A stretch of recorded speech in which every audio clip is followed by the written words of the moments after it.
Hey there, come a little closer to the fire. Not too close, just close enough to feel that soft pulse of warmth on your face, like the room is breathing quietly beside you. Tonight, forget the heroic posters and the clean, shining stories you were told. Forget the fairy tales about war, the ones that promise courage is always loud and survival is always certain. The truth is darker than that, quieter, colder. It hides in a foxhole, in a boot seam, in the thin space between a blanket and the wind. And if you stay with me, you will hear three things soldiers rarely said out loud. You will hear about men who, in the last minutes of freezing to death, tore off their own clothing as if the cold had turned into fire. You will hear about men who crawled, blind and instinct-driven, into little holes, like animals burrowing into snow and earth, as if the ground could forgive them. And you will hear about feet, how they went numb, then white, then black, how the body made its own brutal bargains in the dark. If you find a strange kind of peace in this darkness, leave a like. And if you want more nights like this, you can subscribe. No pressure, just a small signal, like a candle in a window. Now, let the room soften. Lower your screen brightness if you can. Let your eyes unfocus. Let your shoulders drop, as though someone unhooked a heavy coat from them. Feel your jaw loosen. Let your tongue rest. Breathe in slowly, and breathe out even more slowly as you exhale. Imagine the day sliding behind you like a boot slipping out of deep snow, leaving a clean, quiet hollow. We are going to follow one winter night on the front lines of the Second World War.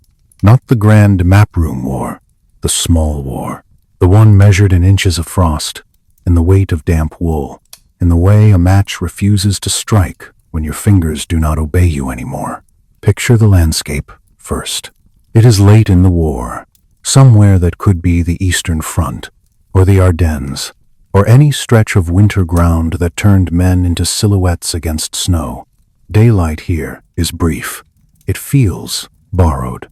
It feels like someone lent the soldiers a few pale hours and then came back, wordless, to take them away. Snow has been on the ground for weeks. It is not the clean, sparkling snow of postcards. It is trampled, packed, crusted over. It holds scars, boot prints, sled grooves. The sharp torn edge where a shell burst lifted it into the air and dropped it again like flour. The trees, if there are trees, stand with their branches heavy, and the weight makes them look tired. Evergreens hold snow the way a hand holds a secret.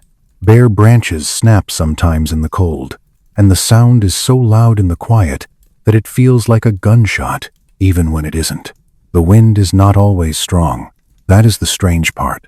Some nights it is only a thin movement, a sliding presence that finds gaps and uses them. It crawls under scarves. It sneaks into sleeves. It presses at the back of the neck for 1 second. And that 1 second is enough to make the whole body flinch. And the cold. The cold is everywhere at once, like a law, 20 below 0 Celsius, sometimes lower. Breath becomes visible immediately. A soldier exhales, and the cloud blooms. Ghost white, then vanishes. The exhale is warm water leaving the body, becoming part of the landscape. It condenses on eyelashes. It crusts on scarves.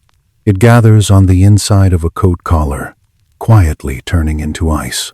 A canteen left outside becomes a block. A rifle bolt becomes stubborn. Metal contracting, oil thickening, the weapon feeling like it belongs to the weather more than to the man holding it. In that world, sleep is not a luxury. Sleep is survival. Yet sleep is also the moment when the body makes less heat, the moment when the cold can win without firing a single shot. So, as darkness comes down, you can feel the line tightening. Men begin to move differently. I want you to notice that. The way tired human beings change posture when the sun disappears. Shoulders hunch, not from fear exactly, but from the instinct to conserve heat. to stop offering skin to air. Hands stay close to the torso, arms fold, speech drops into murmurs. Light is forbidden. A cigarette ember can be seen far away on clear nights, a tiny red eye in a sea of black. A match is a flare. A lantern is a confession. So the men learn to do everything by feel. Straps, buckles, buttons. Even eating becomes careful. A ration tin scraped with a spoon sounds too loud.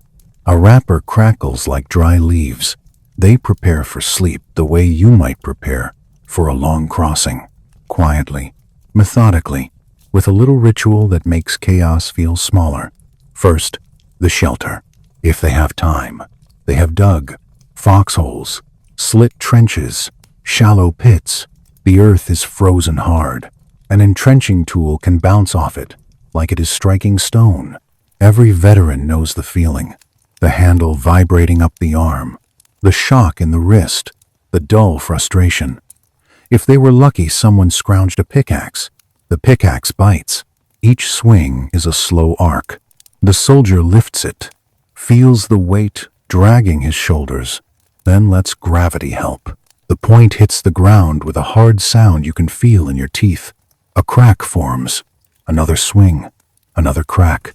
The work warms you briefly, and you hate it, and you are grateful for it. Tonight, let's follow a small group that has managed to dig in. Two men sharing a hole. The hole is not a home. It is a wound in the earth. It smells like dirt and old leaves and the faint mineral scent of frozen clay. The walls are uneven, scraped by tools. In places you can see roots cut clean through, pale and fibrous, sticking out like veins. At the bottom, there is a sump, a little drainage corner carved lower than the sleeping area. A smart man makes a sump. A man who has watched another man shiver in meltwater makes a sump. Snow falls into the hole. Heat melts it.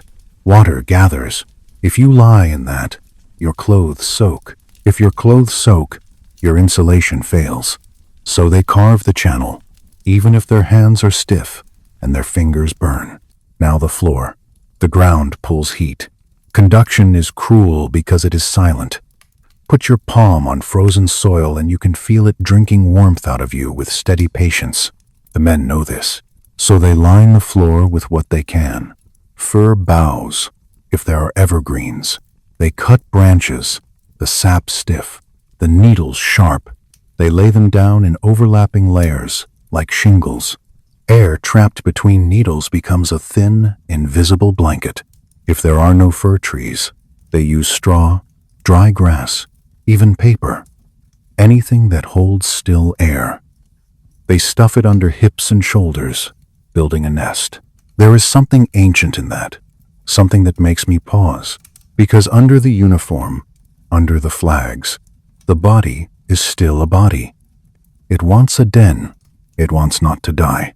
Overhead, they stretch canvas, a shelter half pulled tight, weighted with frozen clods of dirt. And then, the clever part, snow piled gently on top. Snow insulates when it is left airy. The roof becomes heavier. The hole becomes darker.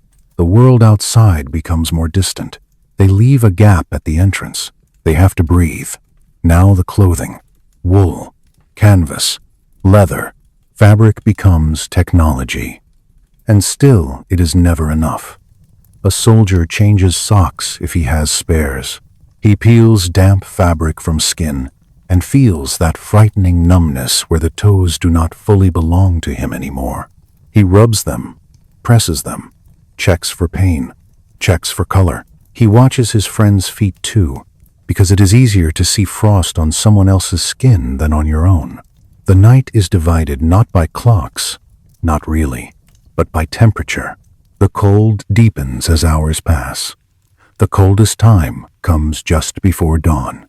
That is when the body is weakest, when the mind is softest, when sleep debt sits heavy on the skull. So they do not sleep for 8 hours. They cannot.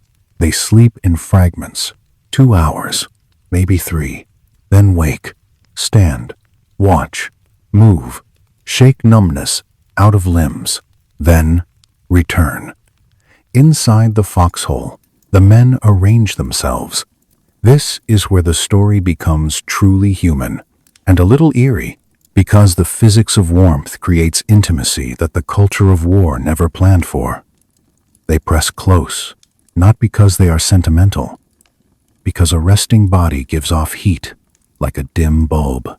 Alone, that heat disappears.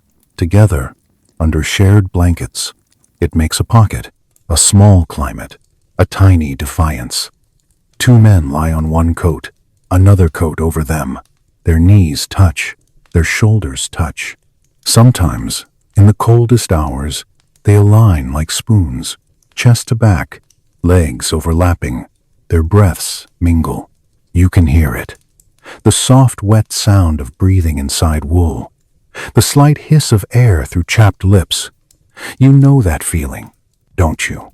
When you can hear another person breathing in the dark, and it makes the darkness feel less endless. Breath is proof of life. Breath is a small promise. A hand rests on a sleeve. A boot presses against a calf. The touch is practical. It says, stay here. Don't drift away. Don't become a quiet shape in the morning that someone has to pull out of the hole. And that is not exaggeration. Men froze in their sleep. Sometimes they looked peaceful, curled like children. The morning party would find them stiff, their faces pale under frost, their eyes closed. The silence of it would sit in the throat like a stone. I always feel a slow heaviness thinking about that, because sleep is supposed to be refuge. Here, sleep is a gamble. You need it, and it might kill you. The body tries to protect itself. Blood vessels narrow in fingers and toes, shunting warm blood toward the core. The body is saying, heart, lungs, brain first. The rest can be sacrificed. That is why hands become clumsy, why buttons become impossible, why a simple knot can take too long. Shivering begins. At first a little tremor, then violent, muscles burning energy to make heat. Shivering keeps you alive, and it keeps you awake. Then comes the dangerous moment when shivering stops. Not because you are warm, because you are losing. Thoughts slow, speech thickens. A strange apathy arrives, like a soft blanket over the mind. You begin to feel as if it doesn't matter. You begin to feel as if you could just close your eyes and let everything go quiet. That is the moment a buddy has to shake you. He has to do it, even if you curse at him, even if you swat at his hand. He has to do it because your judgment is not yours anymore. It has been borrowed by the cold. Sometimes, near the end, something cruel and strange happens. Paradoxical undressing. A man deep into hypothermia suddenly feels hot, burning.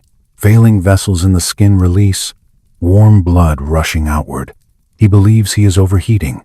In that confused state, he claws at his coat, his shirt, his trousers, flinging them into snow. For a brief, terrible moment, his bare skin steams, and then the heat drains away faster than ever. Terminal burrowing follows sometimes. The man crawls into a tight space, under a log, into a corner, into a hollow. The oldest part of the brain pushes him to seek enclosure, to hide, to find a den. Those are the 3 dark details I promised you. Now, let them drift, like footprints filling with snow. You do not need to hold fear in your hands. You can simply notice it, then let it soften. Inside the foxhole, the men are quiet. One of them is on watch. He sits with his back against the dirt wall. The earth is cold through his coat. His rifle rests across his knees. Metal chills his gloves. He keeps his hands close to his body when he can, then returns them to the weapon. A constant negotiation. He listens. Snow muffles footsteps, swallows voices.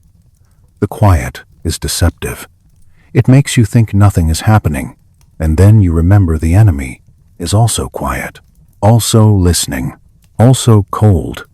The watchman fights sleep like he fights everything here, slowly. Sleep comes like a tide.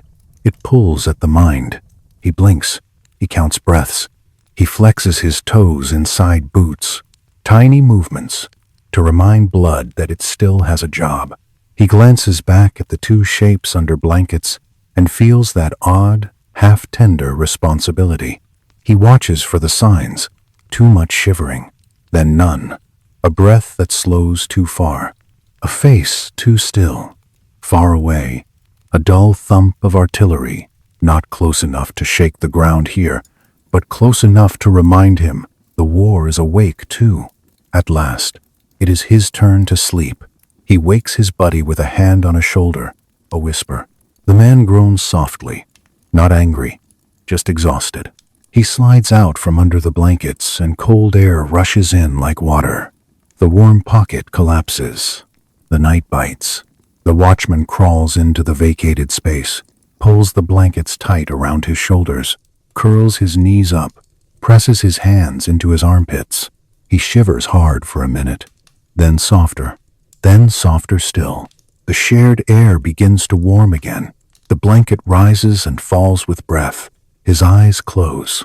Sleep comes, not like a sudden drop, but like snow accumulating, one flake at a time, a soft weight building. Outside, the night continues to fall. Inside, two men share a hole in the earth, trying to survive the hours before dawn. And you, here beside the fire, you can let your own breath slow and follow them into the quiet. The first thing you notice, if you imagine crawling into that foxhole, is how the world changes size. Above ground, even in darkness, there is distance. There is tree line and sky, open space, the possibility of movement. Down in the hole, everything becomes close. The walls are near your shoulders. The roof is low enough that your breath almost touches it. Your knees tuck in, because there is no room to stretch out fully, and the body learns to fold itself like a letter. I always find it strange how quickly a human being can accept a new normal when there is no other choice. 5 minutes ago, a foxhole was a miserable idea. Now it is shelter. Now it is safety. Now it is the difference between waking and not waking. The men do not talk much once they are inside. Talking wastes heat. It wastes water. It wastes attention. Still, there is a quiet language that goes on between them, made of small sounds and smaller gestures. A throat clears softly. A mittened hand taps a shoulder. A single gentle knock that means, "Are you still here? Are you still warm enough to answer?" A boot shifts, scraping fir needles. A blanket is tugged tighter, and the tug is shared.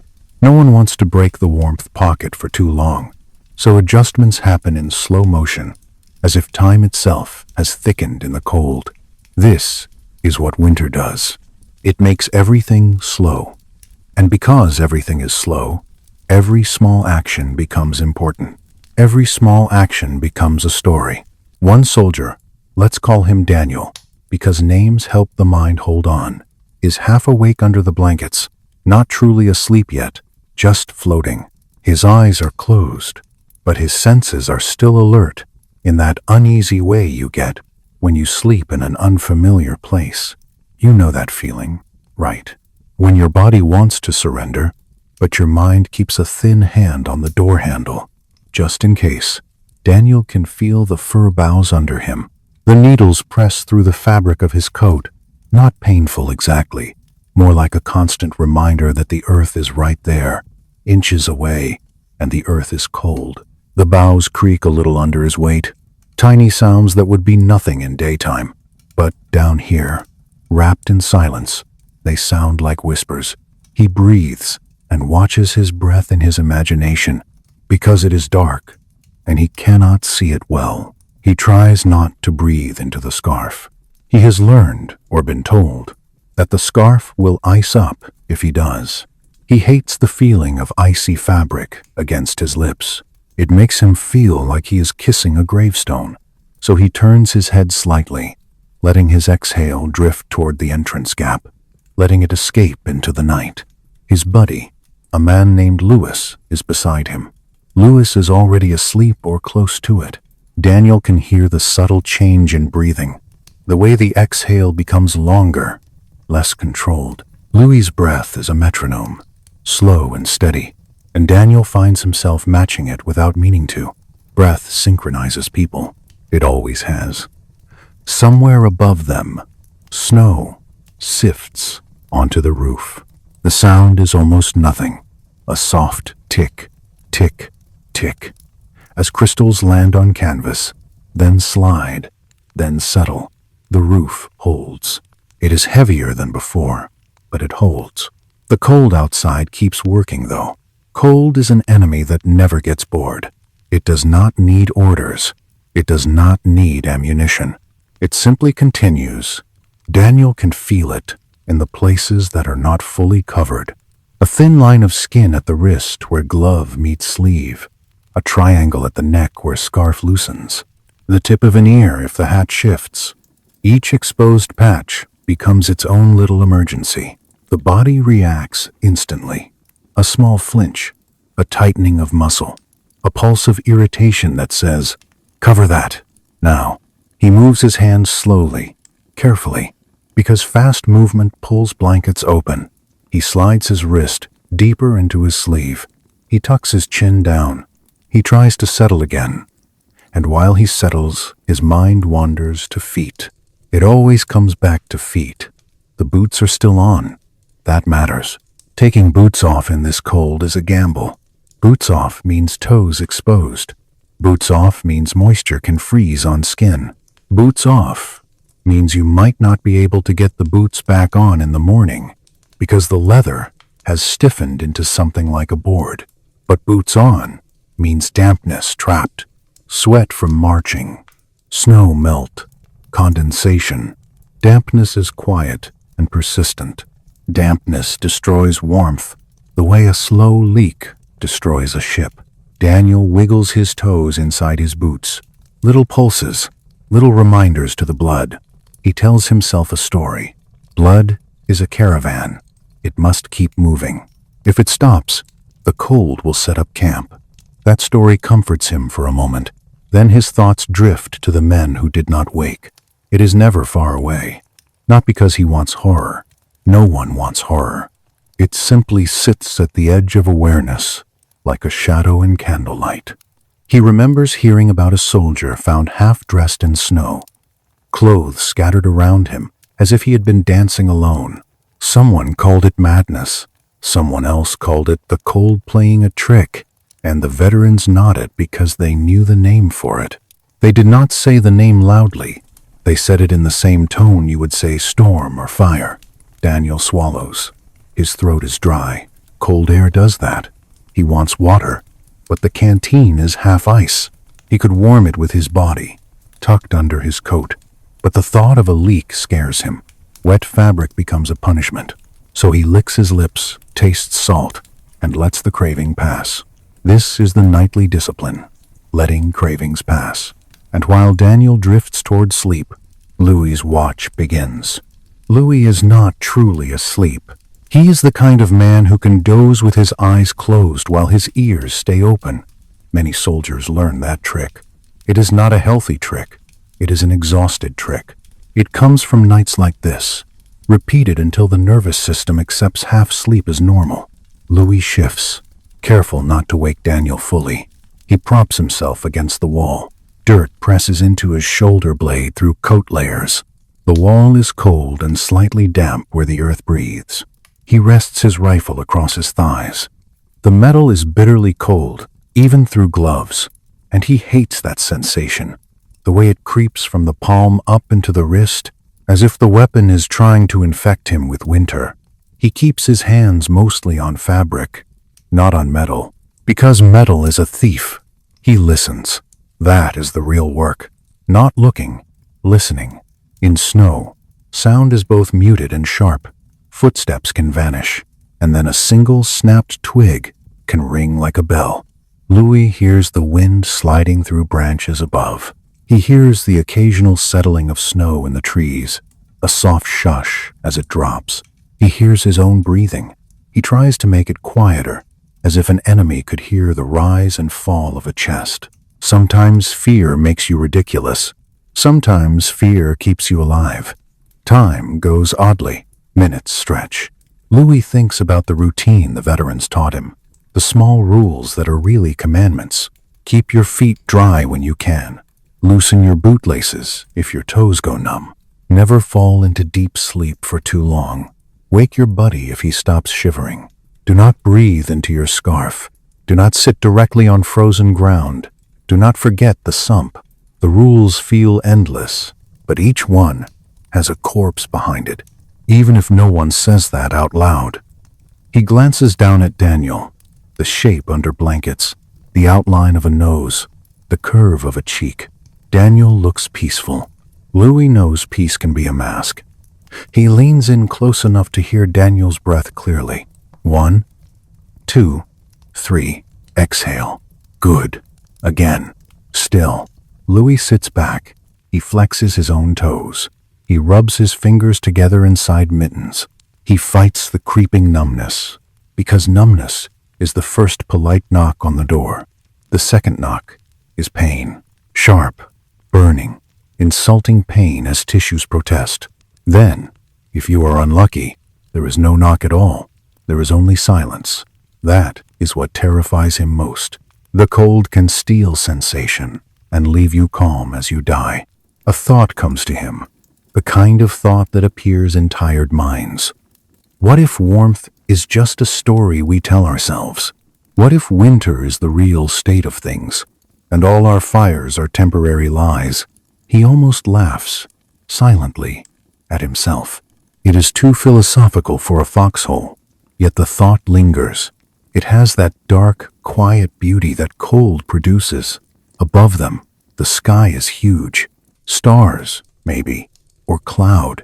Either way, it does not matter. The sky offers no help. After a while, how long is a while in a hole? Louis nudges Daniel's shoulder. It is Daniel's turn for watch. Daniel wakes like someone surfacing from deep water. It takes a moment for him to remember where he is. The memory arrives in layers. The smell of earth, the tightness of space, the ache in the neck, the weight of blankets, the cold at the edges. He groans softly, then clamps it down. Sound. He slides out from under the shared blanket and feels the cold slap him, immediate and rude. The warmth pocket collapses behind him. He hates doing that to Louis, hates exposing him. But the routine is the routine. Daniel sits up, and his joints complain. Cold makes a body old. He checks his fingers. He checks his feet. He checks Louis's face briefly. Just a glance.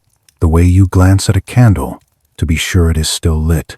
Then Daniel takes the rifle. The rifle feels heavier than it should. Not in weight, but in reluctance. Cold makes mechanisms stubborn. Cold makes metal contract. He works the bolt once, slowly, to make sure it can move. The motion is stiff. The sound is tiny, but in the hole it feels loud. He holds still again. Listen. In this listening, Daniel notices something else. How the cold changes thought. It makes thought thick. It makes imagination sluggish. It narrows the world until all you can hold in your mind is the next hour. And maybe that is why men survive. Because thinking too far ahead would break them. A distant rumble arrives. Artillery. Or thunder. Daniel cannot tell. And that uncertainty is its own kind of dread. He lets the sound fade. He returns to the simple senses. The air smells of wool and dirt and faint breath. The blanket smells of other bodies. Old sweat, soap long gone, smoke embedded in fabric. Daniel's eyes adjust slightly. He can make out the entrance gap as a darker rectangle. Beyond it, deeper dark, a strip of moving shadow where the trees are. No shape of enemy, just night. His eyelids grow heavy. Sleep pulls again, always pulling. Daniel knows the trick the veterans taught him for this moment. He does not fight sleep with anger. Anger burns energy. He fights it with small motions. He flexes toes. He rolls shoulders. He shifts weight. He counts breaths. 1, 2, 3. Inhale. Exhale. And as he counts, He notices Louis behind him beginning to shiver in his sleep. At first, it is light, then stronger. Daniel turns, reaches back, touches Louis's shoulder through blankets. Louis does not wake. His body keeps shaking. Daniel watches a moment longer, and his own stomach tightens. Shivering is good, until it stops. Shivering is life, until it isn't. He leans close and whispers Louis's name. Soft. Louis answers with a grunt. Half awake, Daniel squeezes his shoulder once, then lets go. It is enough. Louis's shivering eases. Not gone, just eased. His breath steadies. Daniel returns to watch. This is the buddy system in winter. Not a slogan, a biological necessity. One mind watching another mind when both are fogged. One pair of eyes noticing what the other cannot. Hours later, there will be dawn. A pale, reluctant light that makes the snow look blue and the trees look like cut paper. There will be a slight warming, the tiniest mercy. That mercy will let the men move more easily, let fingers work a little better, let boots bend instead of crack. But dawn is far. Right now, in the belly of night, Daniel is learning the same lessons soldiers learned everywhere winter touched the war. Sleep is not a sanctuary. Sleep is another battle.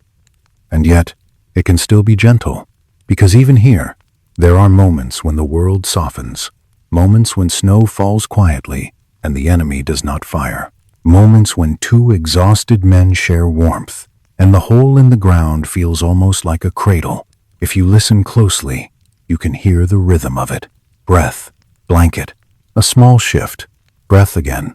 And as you lie there, safe in your own room, you can let that rhythm slow your thoughts. You can let the cold stay in the story, far away from your skin. Just keep breathing, slowly, and let the foxhole become quieter and quieter, until even the war sounds distant, like thunder behind a mountain. The night does not stay still. It changes, slowly, like a wound changing color. The first hours after dusk feel almost manageable, because the body still remembers movement. Muscles still hold a little warmth. The mind still has a thin layer of stubbornness on it, the kind you carry when you have just finished a task, and you can still taste the effort. But after midnight, winter gets serious. After midnight, the cold begins to feel less like air and more like pressure, like something pressing down from above, squeezing the warmth out of every seam. It is not dramatic. It is steady. It is patient. It is like a hand on the back of your neck that never lifts. Daniel sits on watch again, and he realizes something that always surprises new men. The cold makes you tired in a different way, not the honest tiredness of work, where you can point to the ache in your shoulders and say, "Yes, I lifted that. I dug that. I carried that." This is a tiredness that feels like your thoughts have thickened into syrup. Words become hard to find. Decisions feel far away, like they belong to someone else. He blinks slowly and tries to keep his eyes open, but his eyelashes have tiny grains of frost on them, and every blink feels heavier than the last. He shifts his weight and feels the fir boughs compress under his boot soles. The needles are brittle. They crack softly. The sound is small, but in the foxhole it feels like a confession. Louis, curled under blankets, exhales into the darkness. His breath is warm when it leaves him, but it cools instantly. Daniel can smell it faintly, that human smell of breath and wool and a hint of stale ration coffee that lives in the back of the mouth. And the breath does something else too. It makes moisture. This is the part nobody thinks about until it matters. You imagine freezing as a dry thing, a clean thing, all crisp air and sharp stars. But winter is wet. It is wet in ways that hide inside fabric. Every breath carries water vapor. In cold air, vapor turns to frost. Frost builds in layers, invisible at first, then obvious. It gathers on scarf fibers. It clings to the inside of a coat collar. It collects on the canvas roof, a thin, glittering skin that looks beautiful for a second. and then becomes dangerous. Daniel remembers an older soldier once telling him, quietly, almost kindly, as if explaining something delicate, "Don't breathe into your scarf. Don't. It feels warm for a minute. Then it turns into a slab of ice. It will rub your lips raw. It will wet your face when it thaws. It will make you colder." Daniel had nodded back then, pretending he already knew. Tonight he understands. He tilts his face toward the entrance gap and exhales outward, letting his breath escape like a secret. The cold air bites his throat. It stings the soft tissue behind the tongue. It makes him cough once, a small, choked sound he hates because sound is danger. He swallows it down and listens again. Snow falls faintly. Somewhere, a branch pops. A far-off rumble drifts across the landscape and then dissolves. The world feels suspended between two kinds of violence: the violence of men, which comes in bursts, and the violence of cold, which simply continues. Inside the foxhole, the cold is not uniform. There are zones. Near the roof, the air is colder because warm air rises and escapes through tiny gaps, through the entrance, through the weave of canvas. Near the floor, the air is colder because cold air settles. The middle becomes the best place, and that is where bodies try to stay. Daniel thinks about it like a map. If I keep my core warm, my hands will work. If my hands work, I can load a rifle. If I can load a rifle, I can stay alive. It is strange, the way war reduces you to a chain of small necessities. He reaches into his coat pocket and feels a lump of fabric, a spare pair of socks, rolled tight, not truly dry anymore. Nothing is truly dry, but drier than what is on his feet. He does not change them now, not on watch. The time would be too long. The exposure would be too risky. Still, just touching them reminds him there is a plan, and having a plan is a kind of warmth. He rubs his fingers together. The skin on his knuckles is cracked from cold and soap and too much washing in bad water. The cracks sting. He flexes his hands, feeling the stiffness in his joints. There is a particular kind of fear that comes when you cannot trust your own hands. You know that feeling? When you try to button something and your fingers just slide off the button like they don't belong to you. It makes you want to panic, but panic burns energy, so you swallow it and keep trying. Daniel opens and closes his fist slowly. He imagines blood returning. He imagines warmth like a low candle flame, steady, not flaring, just present. Behind him, Louis shifts. The blankets rustle. A little cold air slips in. Daniel feels it across his wrists and he winces, then forces his muscles to relax. Tension wastes warmth too. Louis murmurs something in sleep. Not words, just a sound that belongs to a dream. Daniel doesn't ask what dream. Some dreams should stay unspoken. A thought arrives Daniel's mind. A quiet one. The kind that might have seemed ridiculous in daylight. If you fall asleep too deeply, you might not come back. Not in a poetic sense. Literally, sleep lowers metabolism. Heart rate drops. Muscles relax. Heat production declines.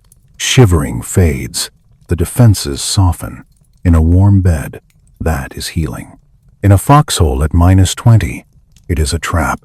So the men have learned to sleep in pieces. Louis will wake in a short while. Daniel will crawl under blankets. He will shiver hard for a few minutes, then drift. He will dream in fragments. He will wake again to stand watch, moving stiffly, cursing under his breath, and then he will do it again. This is how a winter night is survived, not by comfort, by rhythm. And rhythm, when you are exhausted, feels like hypnosis. Daniel watches the entrance gap again and notices the tiny icicles forming along the edge where canvas meets earth. They are thin, delicate, almost beautiful. He knows they are made from breath, his breath, Louis's breath, their warmth turning into the sharp decoration of winter. He wants to reach up and snap them off, because he has heard stories of roofs collapsing when ice builds, of canvas tearing. But he keeps still. He listens. Time passes. Eventually, Daniel nudges Lewis awake for his turn. Lewis sits up slowly, rubbing his face with a mitten, frost flakes from his scarf. He blinks and his eyes look unfocused for a moment, as if he is searching for the right year. Daniel whispers, "Your watch." Louis nods once. No complaint. They have learned not to waste words on what cannot be changed. Daniel slides under the blankets. And this is when the battle becomes personal. The moment he crawls into the shared warmth pocket, his body remembers how cold it has become. Shivering hits him like a wave. His jaw clenches and his teeth chatter. The chatter sounds loud in his skull. He presses his lips together to quiet it. He pulls the blanket tighter around his shoulders and tries to control the trembling. It does not stop immediately. It cannot. The body is lighting a fire in muscle fibers. It is burning fuel, consuming calories, making heat. Shivering is expensive. It eats the body from the inside out over weeks. But tonight, in this hour, it is a gift. Daniel presses his hands into his armpits. He curls his knees up. He tucks his chin down. He tries to make his surface area smaller. He tries to become an animal in a den. He feels the fur boughs under him, and he can tell where they have flattened. The insulation is not perfect anymore. It has been used. It has compressed. Air pockets have collapsed. He knows, with a dull dread, that tomorrow they will have to fluff them up, replace them, if possible, because a nest that works on the first night can kill you on the third if you neglect it. He closes his eyes. For a moment, his mind tries to drift, but his feet interrupt him. They ache. Not sharp pain yet, a deep, heavy aching that feels like the bones themselves are tired. He wiggles his toes. The movement is small. The response is delayed. His toes feel like they are wrapped in someone else's skin. He remembers the phrase trench foot, and he hates how gentle it sounds compared to what it does. Trench foot is not freezing. It is rot. It is tissue breaking down in cold dampness. The skin turns pale, then mottled, then swollen. Blisters form. The smell arrives, sweet and sickly. The smell medics recognize before they even pull off the boot. Daniel has not smelled it here yet. He prays he won't. He thinks about the boots. Leather, stiff, soaked with meltwater earlier in the day. He had brushed snow off, yes, but snow finds a way. His bootlaces are tight, because tight boots feel secure, and secure is a comfort. Yet tight boots cut circulation, and circulation is warmth. He reaches down carefully, under the blanket, and loosens the laces a fraction, not enough to lose the boot, just enough to let blood have room to move. The small act feels like a prayer. He remembers hearing about Soviet felt boots, Valenki, and how German and American soldiers envied them.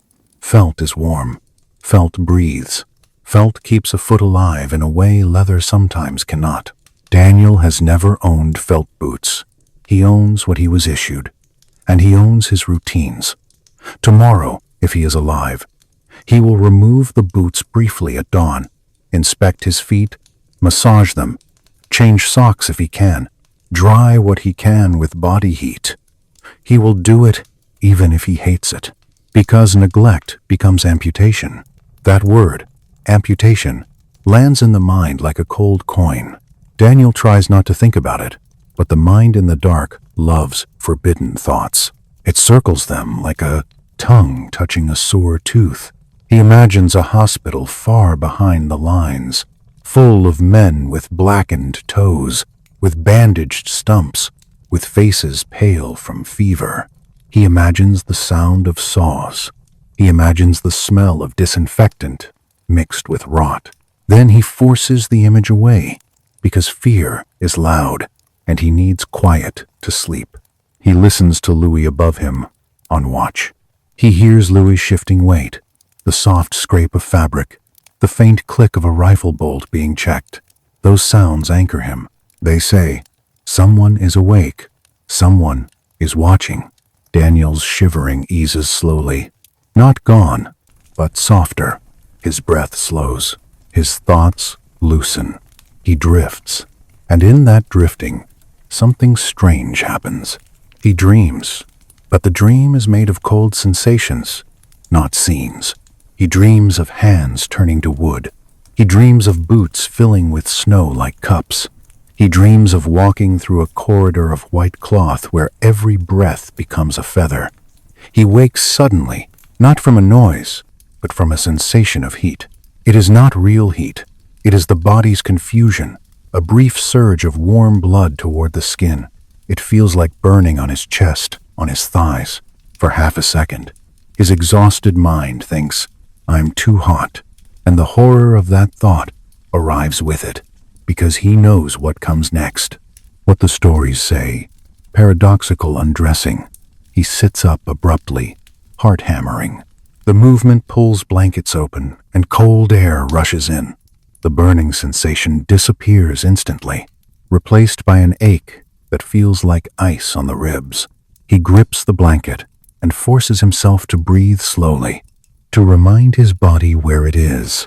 "I'm cold," he whispers to himself. "I'm cold." The words feel stupid and necessary. Above him, Louis turns his head, sensing movement. "You all right?" Louis whispers. Daniel nods in the dark. "Just dream." Louis makes a low sound that could be sympathy. He does not ask for details. That is the covenant of the whole. Some darkness stays unshared. Daniel lies back down carefully. He pulls the blanket tight, tucks it under his chin, and focuses on the simplest thing. Inhale, exhale, inhale, exhale. His heart slows. He realizes, honestly, that he is afraid of sleep more than he is afraid of enemy fire in this hour. Fire is loud. Fire is sudden. You can react. You can scream. You can run, sometimes. The cold is quiet. The cold lets you drift away while you think you are resting. That is why men wake each other. That is why they rotate. That is why they whisper names into the dark, just to keep the mind tethered. Daniel listens to Louis's foot shifts. He listens to the faint hiss of snow against canvas. He listens to his own breath and feels it warming the air under the blanket, a tiny, private climate. And slowly, as if surrendering is a skill, he lets himself drift again. Not deep, never deep, just enough to rest, just enough to survive to the next waking. Outside the foxhole, winter keeps working. Inside, two men keep each other alive, with routine, with touch, with vigilance, with a few inches of fabric and fur needles. It is not a fairy tale. It is a lullaby made of frost and breath. And if you are listening in your own warm place, you can take the rhythm from them. Let your body relax. Let your hands soften. Let your breath slow. You are safe. The cold is only in the story now, far away, fading like a distant drum. Before dawn, the cold reaches its deepest point. It is always just before the light returns that winter shows its sharpest teeth. The sky is still black. The stars look closer, and the air feels heavier, as if the night itself has settled onto the earth. Daniel wakes to Louis's hand on his shoulder, a firm shake. Not cruel, not gentle either. The kind of touch that says, "If I let you sleep another hour, you might not wake." Daniel's eyes open into darkness so thick it feels like cloth. For a moment, he does not know where he is. The mind, torn out of shallow sleep, floats in confusion. Then the smell arrives. Wool, damp canvas, cold soil, and the faint resin of crushed fur needles. The smell tells him, foxhole, winter line, war. He exhales slowly. The inside of the blanket is warm and wet with breath. He hates that. Warmth and moisture together are dangerous. Moisture steals heat when it moves. Moisture becomes ice when the body stops feeding it warmth. Louis whispers, "Your turn." Daniel nods and crawls out. Crawling out of a foxhole in winter is like being born into a hostile world. Your hands touch the cold edge of the opening. The earth is hard, almost polished by frost. Your knees press into packed snow.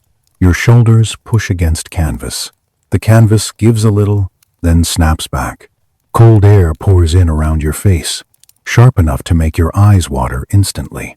He emerges, hunched low, keeping his silhouette small. The forest is a place of shadows. The evergreens hold snow on their branches like old, quiet burdens.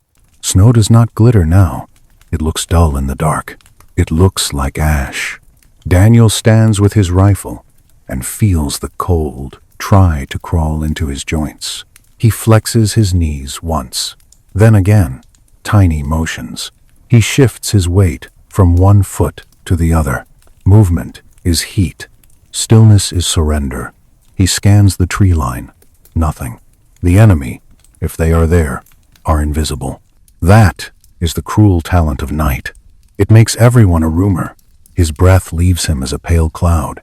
He turns his face so he does not breathe into his scarf. The cold air burns his throat. He swallows and tastes metal. That taste, he has learned, is exhaustion and fear mixing in the mouth. Time moves slowly in the hour before dawn. The mind tries to fill the emptiness with thoughts. Daniel thinks about other men, other winters, other fronts. He thinks about how the war is not one place, but many places stitched together by suffering. He has heard stories about the Eastern Front, about the way cold there did not simply hurt, it transformed. Men on that front spoke of eyelashes freezing shut. They spoke of rifles that would not fire because oil turned to glue. They spoke of the ground being so hard that shovels bounced off as if striking stone.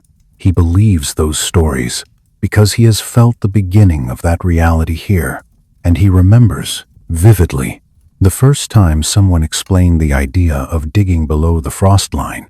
It was a British sapper, older, with a face like worn leather. They had met him briefly when lines shifted and units overlapped. Just a couple of days of shared road and shared cigarettes. The sapper had said, with the calm certainty of a man describing gravity, below a certain depth, the earth holds its own temperature. Not warm, just stable. The trick is reaching it. Daniel had laughed then, a short, humorless laugh, because reaching it sounded like digging to the center of the world. The sapper had shrugged. The Russians do it. They make little homes under the ground.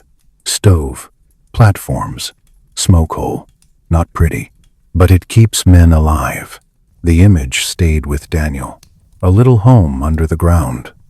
It sounds almost comforting until you remember what it means. You are living like a buried creature because the surface world is trying to kill you. The hour drags. Then, faintly, the sky begins to lighten. Not bright, not even gray yet, just less black. The forest gains edges. Branches become visible as shapes, and shapes become trees again. Dawn, in winter, feels like a small mercy. Daniel whispers to Lewis, light coming. Lewis nods from the foxhole, his face barely visible under a rim of frost. His cheeks are red and chapped.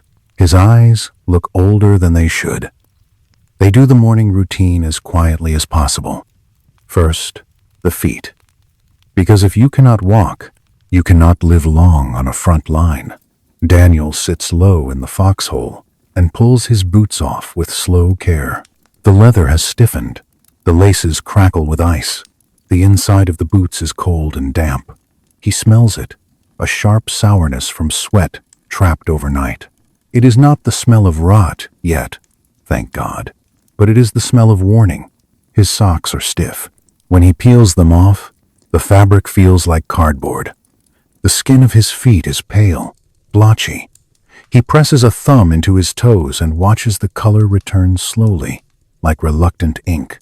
He breathes out. Still here, he murmurs. Louis checks his own feet, then glances at Daniel's. The way men do when they've learned that your own judgment cannot be trusted in winter. Louis says, "No, Black." Daniel gives a faint laugh. Good sign. He massages his feet, kneading them like dough, trying to coax blood back into places that feel numb. The sensation is both painful and relieving. Pins and needles shoot up his toes. He winces, then keeps going. The pain means nerves are alive. He changes socks. The spare pair feels slightly warmer, only because it has not been worn. He tucks the damp pair inside his coat against his stomach, letting body heat begin the slow drying. It is a miserable trick. Damp cloth against skin steals warmth at first, but later, hours later, it becomes dry enough to matter. Louis does the same with his socks. Their movements are practiced now, almost ritual. When you are living in conditions that can kill you silently, ritual becomes a form of control. They brush snow off their coats. They knock ice from seams. They check buttons and tears. A tear is not just a tear. It is a mouth that will drink your heat all day. Daniel notices the canvas roof has a crust of frost inside. Tiny white crystals cling to it like a thin fur. He scrapes some of it away with a gloved hand. It falls in soft flakes. He knows it will return by night, built again by breath. He thinks, honestly, that the foxhole is like a living thing. It demands attention. It rewards care. It punishes neglect. Later, as supply runners pass and the day's small movements begin, Daniel hears about a dugout farther back from the line. A real dugout, not just a hole. Someone says, "They've got a stove." The word stove hits Daniel like a memory of warmth he almost cannot imagine. Not comfort, just not freezing. That afternoon, when his unit is rotated briefly to a slightly rear position, Daniel sees it. A low mound in the snow, barely noticeable unless you know what to look for. The entrance is a narrow trench, angled so wind cannot blow straight in. Men duck down and disappear into it like ghosts. Daniel follows. The trench walls are packed snow and earth. His hands brush them and he feels the cold, but he also feels something else. Less wind. That absence is a kind of warmth. He steps down and the world changes. The air inside is not warm, not by any civilian measure, but it is softer. It does not bite the lungs as sharply. It smells of earth and smoke and bodies. The ceiling is low. Logs support it. The walls are reinforced with timber. The floor is covered with boards and straw and flattened branches. And in the center, there it is, a crude stove made from a cut-down metal drum. A pipe runs up and out, disappearing into a hole in the ceiling. Bleeding smoke somewhere above. The stove glows faintly through a crack in the metal. Not flame, just red heat, like a buried ember. Men sit near it, with their hands out, palms open, fingers spread to catch what warmth exists. Socks hang on a line, gloves hang. A shirt steams softly, giving off moisture in a ghostly way. Daniel stands there and feels his eyes sting, not from smoke, from relief. You know that feeling? When you walk into a room and your shoulders drop without you deciding to relax. Your body, before your mind, recognizes safety. It is not safe here. It is still war, still vulnerable. But compared to a foxhole under open sky, this dugout is a sanctuary. Someone murmurs, Zemlyanka, using the Russian word with a strange respect, as if naming a spell. Daniel does not speak Russian.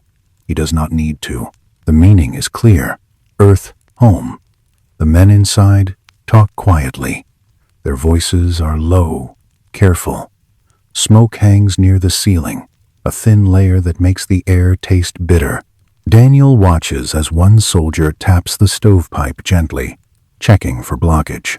Another soldier adjusts a vent gap near the entrance, letting fresh air slip in. Because warmth has a price. Carbon monoxide has no smell. It does not announce itself. It makes you sleepy first. That is the cruel part. It offers a fake rest, a soft slide into darkness, Daniel has heard stories of men in bunkers who never woke because the stove's chimney clogged with snow.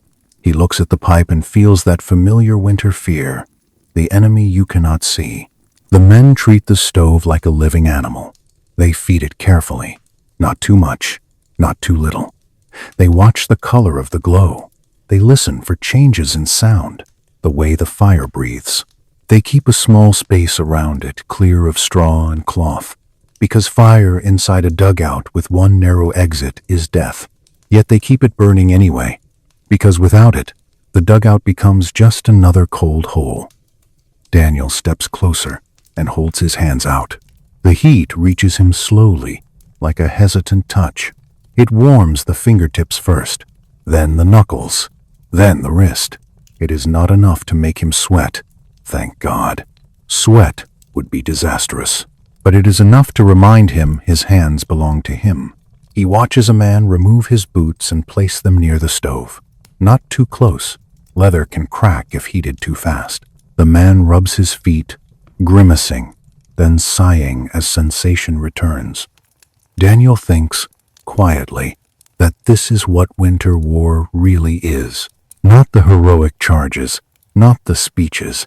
It is men tending a small stove in an underground room, trying to keep their fingers and toes attached to their bodies. The dugout is crowded, bodies press close. The air is thick with breath, yet the presence of others feels comforting. The sound of someone coughing, the scrape of a spoon in a tin, the low murmur of a joke. These small human noises create a different kind of insulation. Daniel sits on a plank and lets the warmth soak into him as much as it can. He listens. A soldier tells a story about Finland, about heated tents hidden in forests, about stoves in the center of canvas shelters, about men coming off skis and stripping off white overcoats, hanging wet mittens near the heat. The soldier says, "Those Finns, they knew winter like it was a friend." Daniel almost smiles. A friend. Winter does not feel like a friend. It feels like a judge. Still, he understands what the man means. Some people grow up with this climate. Their culture teaches them how to move, how to hide, how to warm themselves without giving away light. They do not fight winter. They cooperate with it. That cooperation becomes a weapon. Daniel lets the story wash over him. The words are quiet, slow, softened by the dugout's dimness. It feels like listening to a bedtime tale. If bedtime tales were made of smoke and survival. He closes his eyes for a moment, and he realizes how easy it would be to fall asleep here. Too easy. He forces himself to open them again, because even here, even in this earth home, sleep is never completely safe. A blocked chimney, a careless spark, a shell landing above. So the men keep routines. They check the vent. They check the pipe. They rotate. Watch. Even in shelter. They wake. Each other gently, then firmly. They do it without anger, because anger wastes energy. When Daniel leaves the dugout later, stepping back into the pale daylight, the cold hits him like a slap. But it is different now. He carries the memory of warmth inside him, like a coal in the chest. It does not heat his fingers enough to stop numbness. It does not change the temperature of the air, but it changes something in his mind. It reminds him that even in winter, even in war, humans build little sanctuaries, holes in the earth, tents in forests, blankets shared in foxholes, small, fragile spaces where life insists on continuing. As dusk approaches again, Daniel returns to his foxhole with Louis. The routine begins anew. Fir boughs fluffed, canvas checked, blankets arranged, feet inspected, breath directed away from scarves, sleep planned in fragments. And as the first stars appear, Daniel feels that eerie, slow hypnosis of the winter front, settling back over the world. The cold is still an enemy, but the men have learned its language. They answer it with discipline, with care, with quiet stubbornness. They answer it with the soft, relentless work of staying alive. The fifth night arrives the way all the nights arrive out here, quietly, without ceremony. The day has been a narrow strip of gray light, too brief to feel like daylight, just long enough to work and worry and shiver in motion. Now the light slides away again, and the world returns to the color of charcoal. Daniel watches the last pale band on the horizon fade, and he feels something inside him sync with it.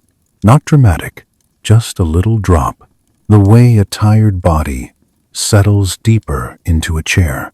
He has learned that the real work begins before sleep, not the digging, not the watch rotations, the small work that happens right before you try to close your eyes, the work of managing cloth and moisture, of arranging layers, of choosing what stays on your skin and what must be moved away.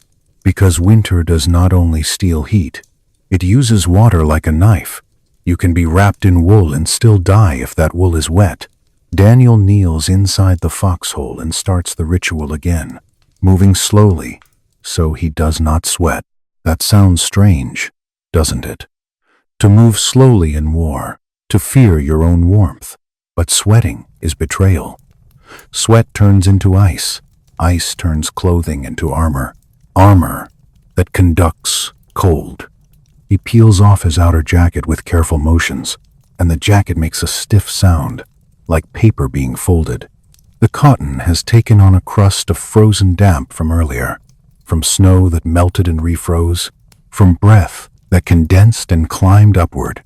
He presses a mittened palm against the fabric and feels the cold bite even through layers. He imagines tiny ice crystals inside the weave, sharp and patient. Louis watches him and murmurs, "Don't rush it." Daniel nods. He wants to rush everything these days. His mind keeps searching for shortcuts. Shortcuts are how winter kills you.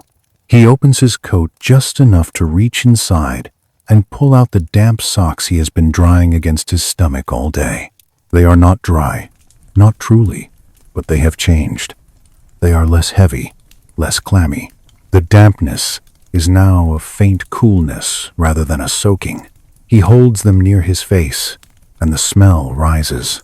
It is the smell of a human body living inside cloth too long. Salt, old sweat, a hint of sourness. It is not pleasant, but it is familiar. And familiarity is a kind of comfort in a place where so much feels hostile. He folds the socks and tucks them near the bottom of the blanket pile, where warmth will continue to work on them through the night. Then he checks his base layer. The wool shirt is damp at the back, where it has been pressed against his skin under straps and gear. Wool can forgive dampness. That is why wool matters. It can absorb moisture without immediately giving up its insulation. Still, there is a limit. He touches the fabric and feels the coolness. Not wet, not dripping, but cool, as if the wool itself is holding a secret. He remembers a training lecture from months ago. A man at a chalkboard explaining layering like it was mathematics. Wool near skin, wool or insulation in the middle, wind-resistant outer layer. It sounded neat back then. Out here, it is messy. Out here, it depends on supply and luck, and whether you tore a seam crawling through mud. Daniel thinks about the Soviets and their quilted jackets, thick cotton batting stitched into pockets. He has seen one on a prisoner once, briefly, before the man was marched away. The jacket looked bulky, almost comical. Daniel had envied it instantly. He thinks about felt boots too, Valenki, and the foot wraps, the way men could unwrap, dry a section, re-wrap with the dry part against skin.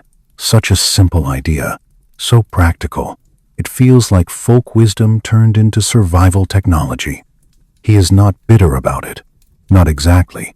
It is more like awe. Humans, when they live in a climate long enough, learn how to survive it. They develop traditions that are not decoration. They are tools. Daniel's tool is routine. He rearranges his layers for the night, loosening straps, making sure nothing binds too tightly. Blood needs to move. Movement in blood is warmth. He loosens his bootlaces again, a small mercy for his toes. Louis does the same. They barely speak. Words feel heavy in cold air. Words freeze on the tongue. Outside, the first hour of darkness is almost peaceful.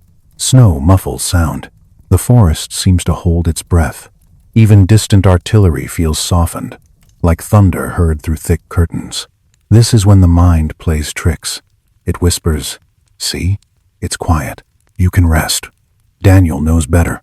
He has seen what happens when men trust quiet too much. Quiet invites sleep. Sleep invites the metabolic drop. The drop invites the cold to creep closer to the heart, so they plan it. 2 hours, then wake, then 2 hours, like a heartbeat. Daniel takes the first rest shift. Louis takes watch. They arrange themselves in their practiced positions, front to back, maximizing contact without thinking about how strange it is. Strange does not matter. Warmth matters. Daniel slides under blankets and feels the small pocket of warmth already created by Louis's earlier sleep. It is not warm like a bed. It is warm like a hand held near a candle, enough to feel the difference between air and shelter. He exhales slowly, letting his breath go outward through a small gap rather than into the scarf. He pulls the scarf away from his mouth just a little, exposing his lips to the cold, because he would rather feel cold on skin than ice in fabric. His eyelids droop, and the dream begins to pull at him almost immediately. Exhaustion does that. It makes sleep feel like gravity, but first, shivering. His legs tremble, his shoulders twitch, his jaw tightens. Shivering is embarrassing. Somehow, even though everyone does it, it feels like your body is betraying your desire to appear calm. Yet it is also the body saving you. He lets it happen. He does not fight it.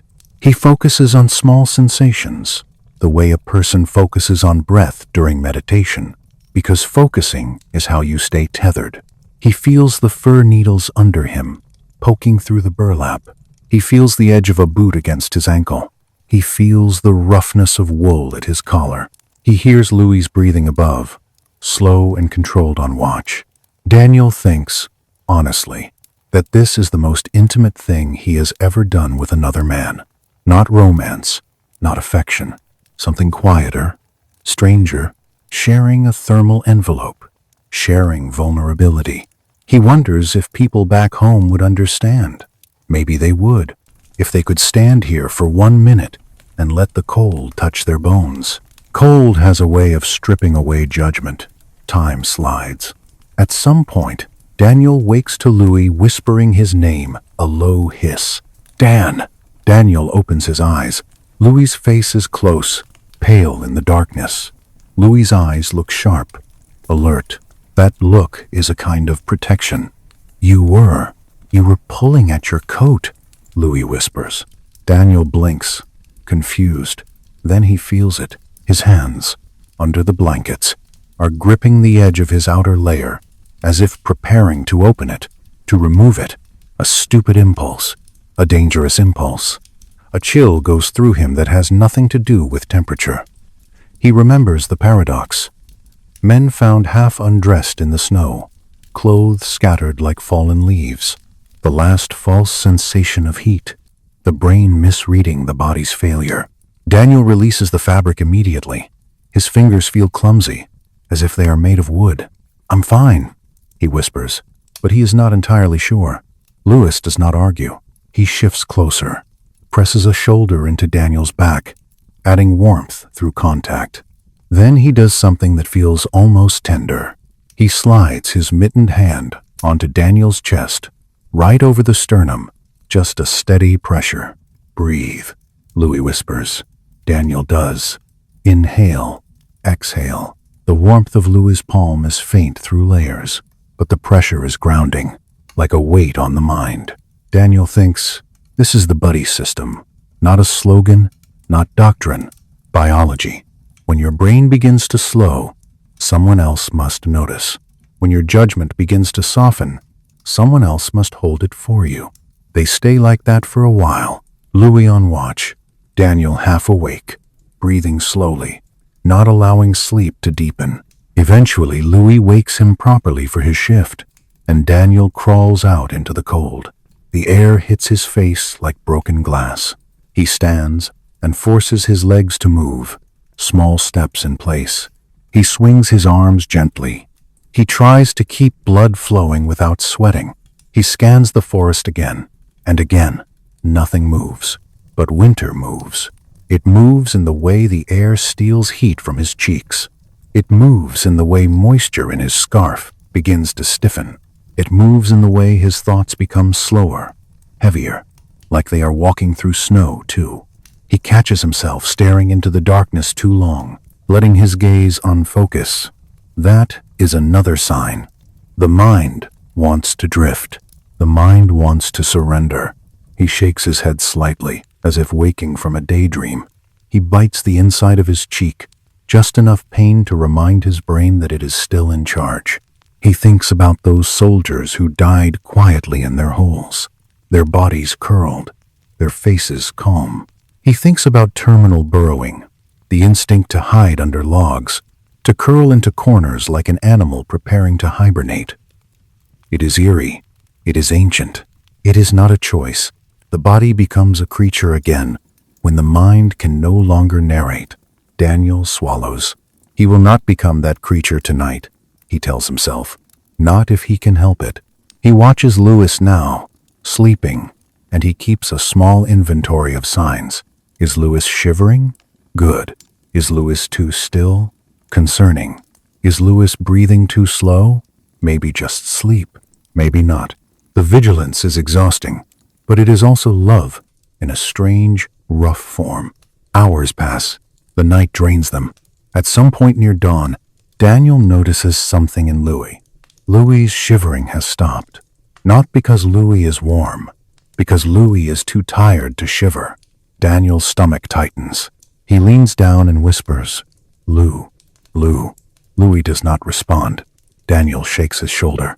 Louis groans faintly, then sinks back into stillness. Daniel feels fear rise, sharp, immediate.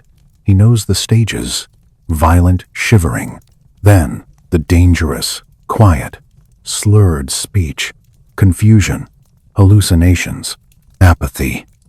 Apathy is the worst symptom. Apathy is the moment you stop caring whether you live. Daniel grips Louis harder and speaks louder, still keeping his voice low enough not to carry. "Louis, wake up." Louis's eyes open, unfocused. His lips move. Words come out thick. Just tired, Louis mumbles. Daniel's chest tightens. This is exactly it. This is the trap. Tired becomes death. "Move," Daniel whispers. "Firm. Sit up. Move your legs." Louis tries. His movements are slow, awkward. Daniel grabs his arms and pulls him upright. Cold air rushes under the blankets. Louis shivers once, then again, as if the body remembers its job. Good. Daniel forces him to rub his hands, forces him to stamp his feet inside boots. Louis's eyes clear slightly. He looks at Daniel, and there is a moment of recognition, then gratitude, quiet and wordless. They sit together like that, two silhouettes in a hole, breathing visible clouds, sharing a few inches of warmth and a few seconds of time, and eventually the first gray light returns, and they are still alive, barely, but alive. Daniel looks at the pale horizon and feels an emotion he cannot name. Relief, yes, also something like sorrow, because he knows tonight will come again, and again, and again. Winter is patient, so are they, in their own exhausted way. They will keep doing the small work, layer by layer, breath by breath, watch by watch, until the season breaks, or they do.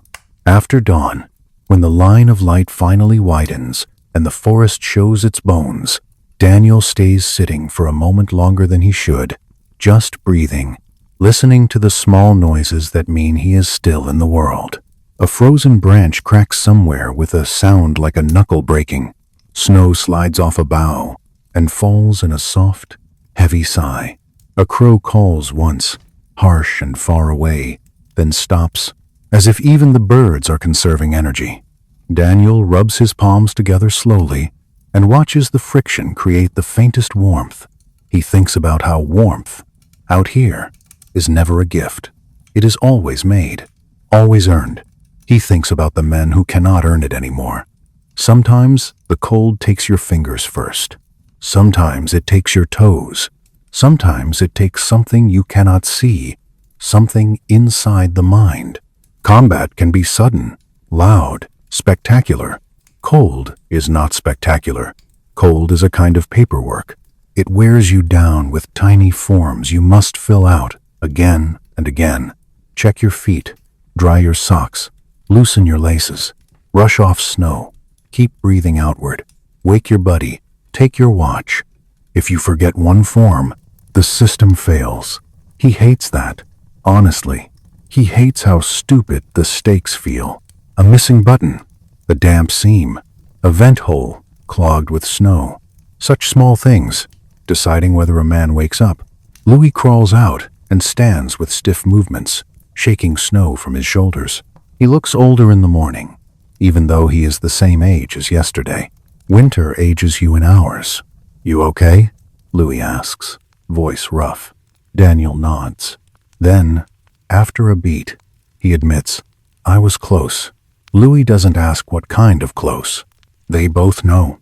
Louis reaches into his pocket and produces something small, wrapped in paper. A piece of hard candy, maybe, saved for a moment like this. Here, Louis says. Daniel takes it and holds it on his tongue, letting the sweetness melt slowly. It is faint. It is artificial. It tastes like home anyway. He feels saliva gather, warmth in the mouth. It's ridiculous how much comfort can fit in something so small. He closes his eyes for a second, not sleeping, just resting the muscles around his eyes. You know what I always find strange? Daniel murmurs. Louis waits. That the body, it keeps trying, Daniel says. Even when the mind is ready to quit, the shivering, the constriction, the way it hides blood in the core like it's hoarding coins. Louis gives a short breath that might be a laugh. Yeah, like it's negotiating. Daniel opens his eyes and looks at the pale sky, and then it stops negotiating. Louis's jaw tightens. That's why we wake each other. Daniel nods again. He can feel the shape of that truth. It is hard and simple. Somewhere in the distance, a dull thump rolls through the air. Artillery, maybe, or a tree falling. It could be either. The sounds have blurred together over weeks. Daniel listens until silence returns. He looks down at the fir boughs underfoot, at the snow packed along the foxhole rim, at the canvas roof that has become their thin ceiling between flesh and sky. This hole is ugly. This hole is cramped. This hole is their world. He thinks, with a quiet kind of wonder, that human beings can make a home anywhere if the alternative is death, even here, even in a frozen scar in the earth. He slides his hands back into his mittens, pulls his scarf up, and prepares for the next cycle, because the day is already moving toward another dusk. And dusk will come, softly, relentlessly, like a blanket being pulled over the eyes. Daylight, when it comes, does not feel like sunlight out here. It feels like permission to move. The sky turns from black to charcoal, to that thin winter gray, and the world reveals itself again. Snow packed into ridges, branches heavy with white, the foxhole rimmed with frost like an old scar. Daniel blinks into the dimness and realizes his eyes hurt from staring into darkness for too many hours. He has survived another night. He tells himself that quietly, as if saying it too loudly might tempt fate. Louis sits beside him, shoulders hunched, hands wrapped around a tin cup that holds something warmish. Not coffee exactly, more like water that has tasted coffee once. Still, the steam rising from it is a kind of miracle.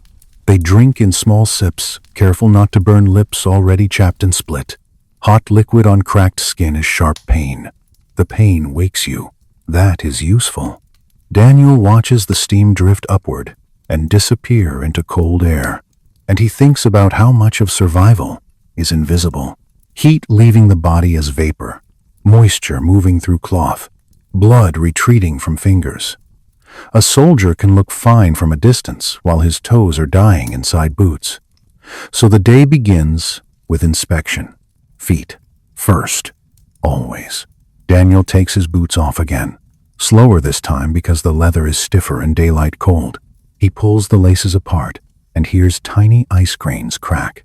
He slides the boot off and feels a rush of cold air hit his socked foot, and he hates that moment. He hates it because it is necessary and dangerous at once. He peels the sock down and studies the skin. Pale, a little mottled, no black, no blisters. He exhales. His breath fogs over his knees. Louis checks his own feet, then looks over at Daniel's with that quiet professionalism men develop in winter. Wiggle, Louis murmurs. Daniel wiggles his toes. They move, slowly, but they move. Louis nods once. It is a tiny approval. It feels huge. Then they do hands.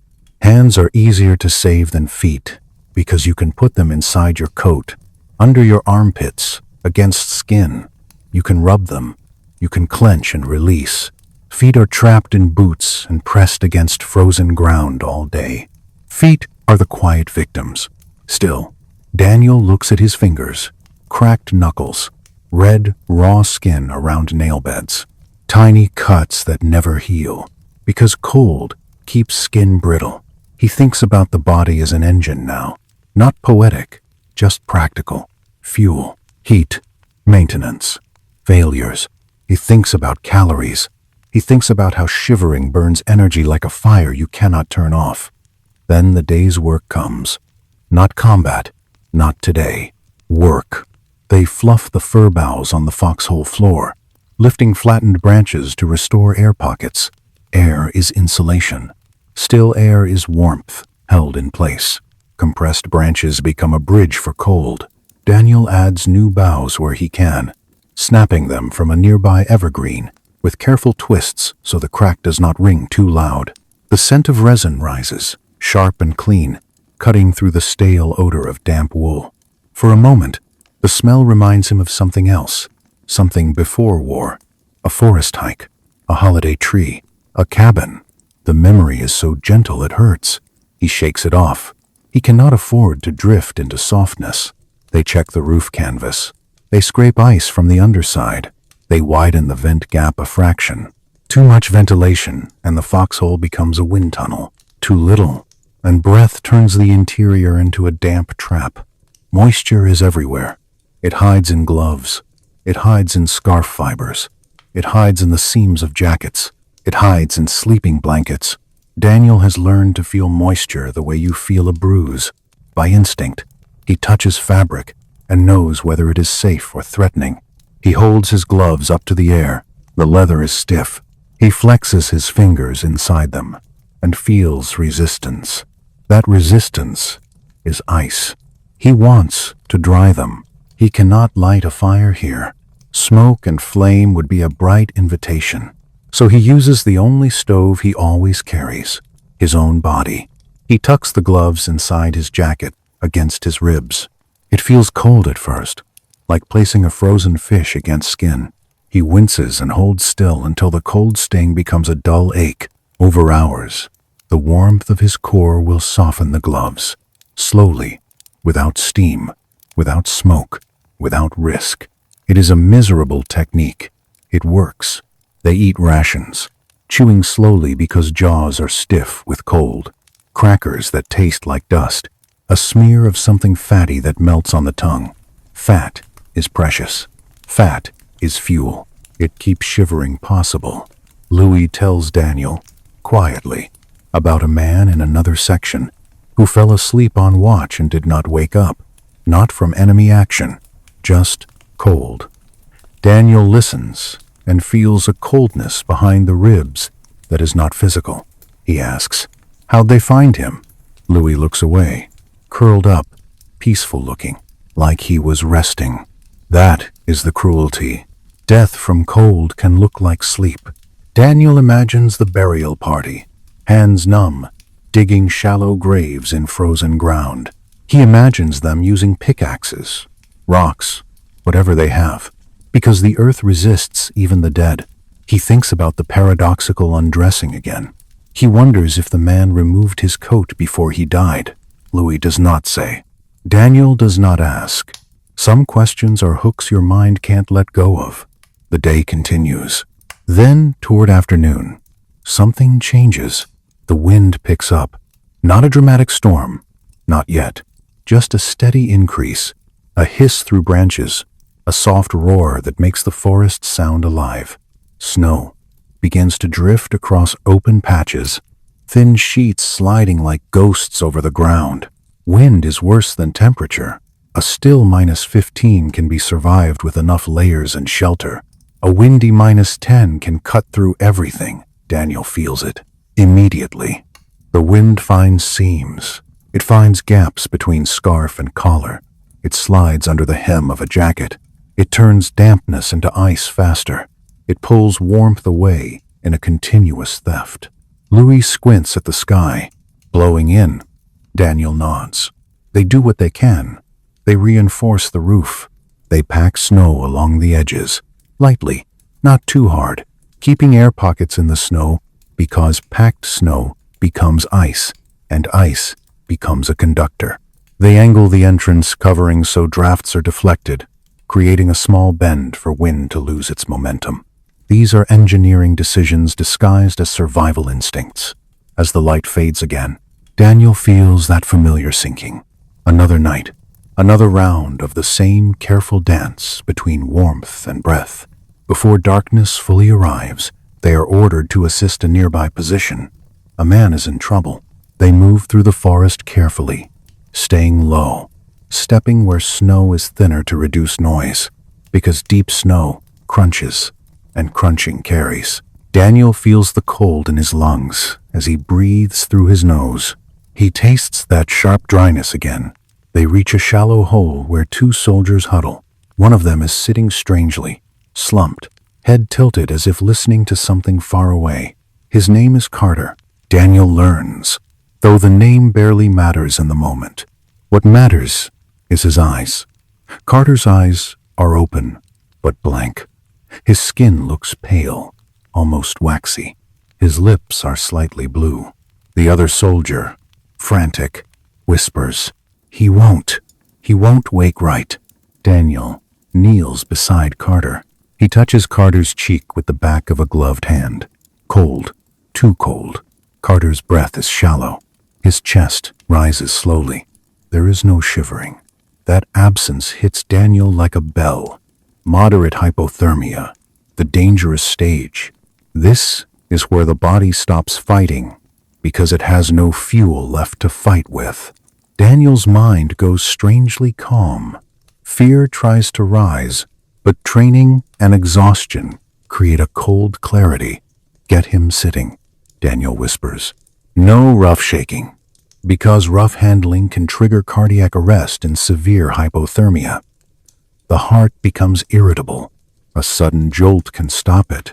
Daniel always finds it strange, honestly, how delicate a dying body becomes.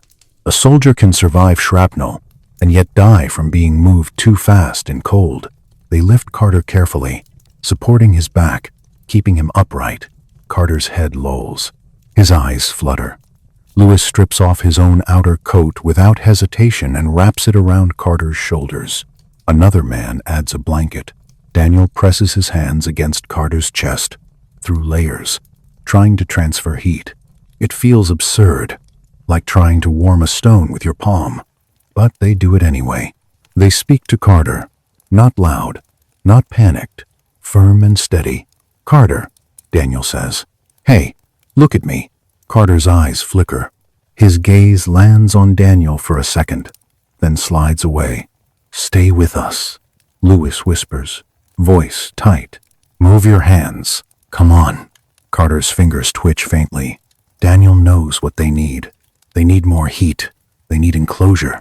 A dugout with a stove would be ideal. They do not have that, so they use the oldest method: bodies.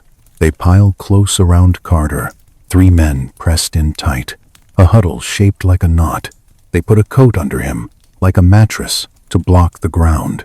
They cover all of them with blankets and coats, creating a shared thermal envelope. It looks almost peaceful. From the outside, a cluster of men in snow. Inside, it is urgent. Daniel can feel Carter's body pulling heat like a vacuum.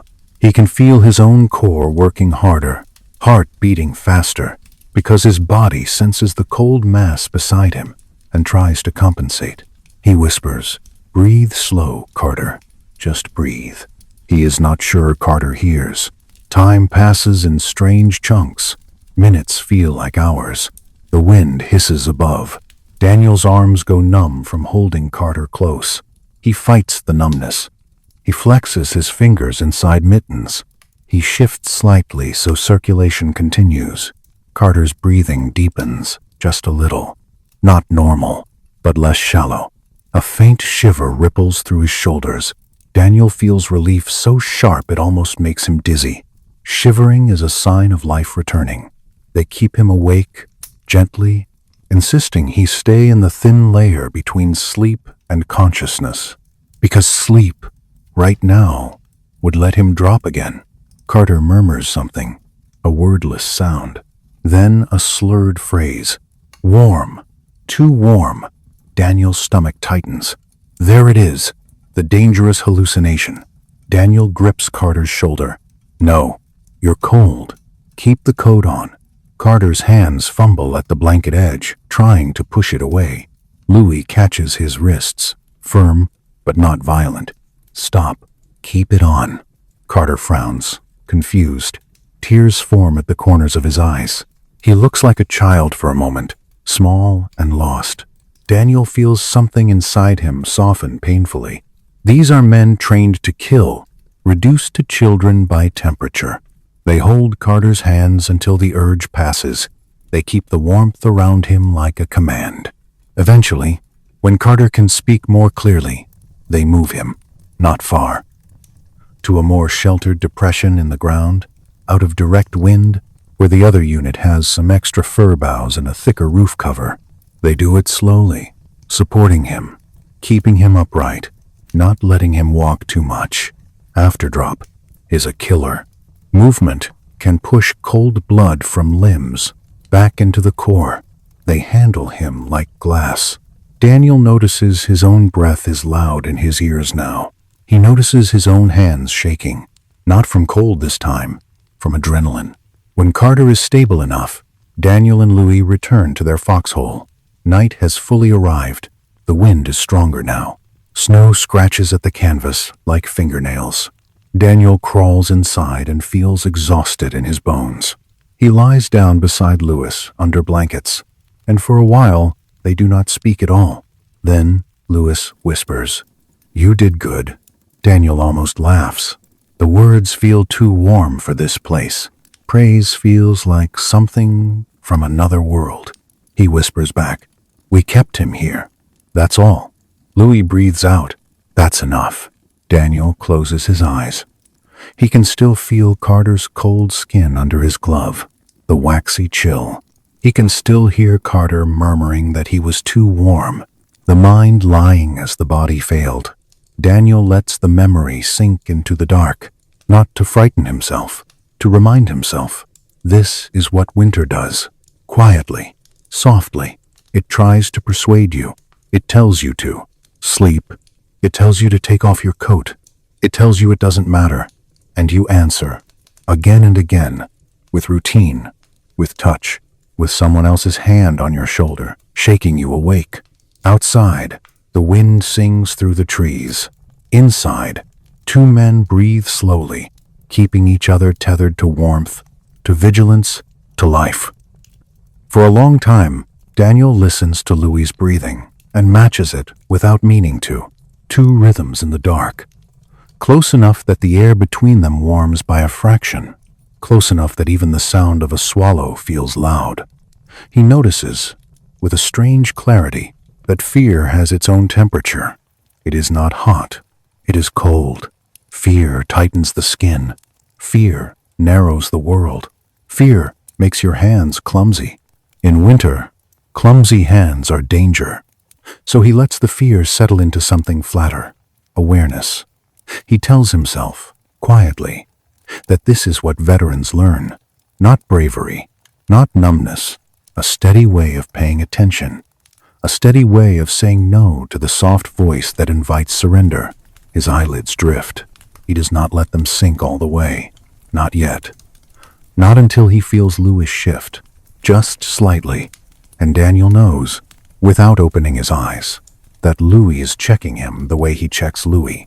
Two men, each guarding the other's fragile warmth. Outside, the wind keeps its long, patient song. Inside, the foxhole holds them like a shallow grave that has not been filled. And for now, for this one thin slice of night, they stay awake enough to stay alive. The seventh night does not arrive as a single moment. It arrives in layers. First, the light thins, as if someone is slowly turning down a lamp in a room you can't leave. Then the air changes. The last weak warmth of the day drains from the snow and the trees, and the cold settles in.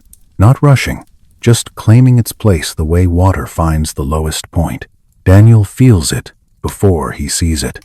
A tightening behind the ears, a sting inside the nostrils, that faint ache in the front teeth that comes when the air is too dry and too sharp. The wind from yesterday has not stopped. It has only shifted. Now it comes in low and steady, sliding between the trunks, brushing the canvas roof with a soft, constant rasp. It is the kind of sound that can lull you if you let it. A winter lullaby, a dangerous one. Louis returns from a brief meeting with the platoon sergeant and drops into the foxhole with a careful thud, as if even his bones are tired. Rotations changed, Louis whispers. Daniel watches his lips move in the dimness. He can barely see the shape of Louis's face, only a pale oval where starlight finds skin. How? Daniel asks. Shorter, Louis says. 1 hour on, 1 hour off, commands worried. Too many guys slipping. Daniel nods slowly. 1 hour. It sounds merciful, and it isn't. 1 hour is not enough to sink into anything that resembles true sleep. 1 hour is a sip, not a drink. But maybe that is the point. Keep the mind hovering. Keep the body from falling into that deeper, slower state where shivering fades. Daniel thinks of Carter again, the waxy skin, the false warmth in his words. He thinks of the moment Louis's shivering stopped, and Daniel had to drag him upright, like a man pulling another man back from a ledge. So they adapt. They always adapt. This is what winter teaches. It teaches you to revise yourself nightly. They begin their ritual with extra care, because the wind is a thief that steals through the smallest gap. Daniel checks the entrance covering twice, tucking the blanket edge into packed snow, then pulling it back a fraction because he can feel the air getting stale when it seals too well. Breath becomes its own enemy here. Two men breathing in a shallow hole create a dampness that clings to fabric. Dampness becomes frost. Frost becomes ice. Ice makes everything heavier. Daniel loosens his scarf again at the mouth, leaving his lips cold so the rest of his clothing stays dry. The cold on his lips is immediate, a biting pain that turns into numbness. He accepts it. He tells himself, this numbness is safer than wet cloth. Louis rearranges the fir boughs, fluffing them with gloved hands, lifting them so air returns. The branches are stiff with frost. When he bends one, it snaps with a brittle crack that makes both of them freeze. Listening. No response. Silence. The snow keeps its secret. Daniel slides his damp gloves inside his jacket again, against ribs. The cold shock makes his breath hitch. He holds still until his core warmth begins to soften the leather. This is slow work, miserable work, but it keeps fingers working. In a strange way, it makes him feel human. Not heroic, just human. A creature performing small tasks so it can survive one more night. They eat. Not much. They save some. Hunger keeps you awake, But too much hunger makes you weak. Another balance. Everything is balance. Outside, darkness thickens until even the snow seems to stop reflecting light. Then the watch begins. 1 hour. Daniel takes the first. He crawls out, careful not to kick the foxhole rim. His boots crunch lightly on snow. He hates that sound, the way it announces his weight in the world. He stops moving and listens. The forest listens back with wind and occasional creaks. He stands with knees slightly bent to keep blood flowing. He shifts weight from foot to foot. Not too much, not enough to sweat. He flexes toes inside boots. He presses tongue to the roof of his mouth and tastes metal, dry air, the faint aftertaste of ration fat. His world is small, a few yards of snow and trunks, a strip of darker shadow where the enemy might be, a sky that looks like frozen smoke. In the distance, faint flashes pulse, artillery far away. The sound arrives later, muffled. It is almost soothing, like thunder in a dream. That thought makes Daniel uneasy. Nothing about this should be soothing, but the mind seeks patterns. It seeks anything familiar. He thinks, honestly, that the mind is the most fragile thing in winter. The body has instincts. The body shivers. The body constricts blood. The body tries. The mind tells stories. And stories can turn against you. Sometimes the story is, it's quiet, you're safe, sleep. Sometimes the story is, it doesn't matter, let go. Daniel has learned to interrupt those stories with sensation, with inventory. He names what he can feel. Cold air on cheeks, a tight line of pain along the edges of his ears, the rough seam of his collar against his throat, the weight of the rifle in his hands. Cold through gloves, familiar. He checks his fingers by tapping them against the rifle stock, listening for sound. He checks his feet by lifting heels one at a time. He checks the sky. He checks the ground. He checks himself. The hour passes like syrup. When it is time, he crawls back into the foxhole, bringing cold in with him. The blankets feel almost warm in contrast. Lewis is awake, ready. They trade places without ceremony. This has become their language. Movement, touch, small whispers. Daniel lies down and tries to sleep. 1 hour. His body does not want to cooperate now. His muscles are tense from standing. His jaw aches. His stomach growls. His eyes burn with tiredness but refuse to drop fully. He breathes slowly, matching the rhythm of the wind scratching at canvas. Inhale. Exhale. He tries to let his thoughts drift into something softer.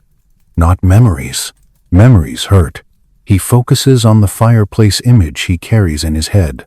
Sometimes, a trick, a room, a low fire, the sound of logs shifting, the smell of smoke, a safe warmth. But even that safe warmth becomes strange. He realizes, with a small shock, that he cannot remember exactly what it feels like to be truly warm. He can remember the idea of warmth, the color of it, the sound of it, but the sensation, it has faded like a dream. That realization makes him sad in a quiet way. He lets the sadness be there without wrestling it. Wrestling uses energy. He feels sleep tug at him, thin and shallow. He allows it, but he keeps a corner of his mind bright, watching. Then Louis shakes his shoulder. Daniel opens his eyes. Another hour. This is the night now. A staircase of short steps. They repeat it. Stand. Watch. Move slightly. Return. Lie down. Breathe. Wake. Time becomes fragmented. The mind begins to lose track of sequence. Daniel finds himself unsure how many rotations have passed. 2, 4, 6. The darkness feels endless. It is in the 4th or 5th rotation, somewhere near the coldest part of night, that trouble comes. Not the enemy, the wind. The wind changes pitch suddenly, rising, and Daniel feels the roof canvas tighten, then slacken. A flap, a harder slap. Then another. He sits up, heart thudding. Louis is already moving, grabbing the canvas edge with gloved hands, pressing it down. The snow on top has shifted. The light packing has been lifted and redistributed. Now a thin patch exists where canvas is exposed. Exposed canvas bleeds heat. Exposed canvas also lets in drifting snow. Snow begins to sift down in a fine powder, landing on Daniel's blanket, on his sleeve, on the fur boughs. A dusting of cold that will melt slightly from body heat and become damp. Damp becomes danger. Louis whispers something sharp. Not a curse, just a sound of frustration. Daniel crawls forward and helps, pressing his hands along the roof seam, feeling for the gap. His fingers meet cold canvas, slick with ice. He finds where the snow is thin and scoops handfuls from a nearby pile, packing it lightly across the exposed section, careful not to compress it into ice. His movements are slow, deliberate. Fast movements make sweat. Sweat makes ice. They work by touch more than sight. Outside, the wind howls low, not dramatic, just persistent, like an animal, breathing. When the roof is stabilized again, the foxhole feels darker, closer, as if the world has leaned in. Daniel lies back down, but his heart does not settle quickly. He can feel the adrenaline in his chest, a heat that will cool into exhaustion later. Louis whispers, "We're good." Daniel nods in the dark. They return to the rotation. 1 hour, 1 hour, 1 hour. By the time the sky begins to pale, Daniel feels hollow. His body is moving from routine, not will. His mind is thick, slow, as if coated in wax. This is when mistakes happen. This is when a man forgets to loosen a lace. This is when a man breathes into his scarf and freezes it. This is when a man closes his eyes for a moment too long on watch. Daniel catches himself swaying once, eyelids drooping. He forces his eyes open wide. The cold burns. He bites his tongue until he tastes blood, metallic and warm. The small pain brings him back. He thinks, "You know that feeling, don't you? When you're so tired that the world becomes soft at the edges and you almost want to lean into it. It's like the boundary between your body and the dark dissolves. Like you could just slip." Winter offers that slip. Daniel refuses it again, because Louis is counting on him. When dawn finally comes, it is a gray mercy. The wind is still there, but the light changes everything. It reminds you there is a world beyond the hole. It reminds you that time is still moving, that this night did not last forever, even though it felt like it could. Daniel crawls out and looks at the snow around their position. It has drifted higher now, piled against trunks, sculpted by wind into ridges that look like frozen waves.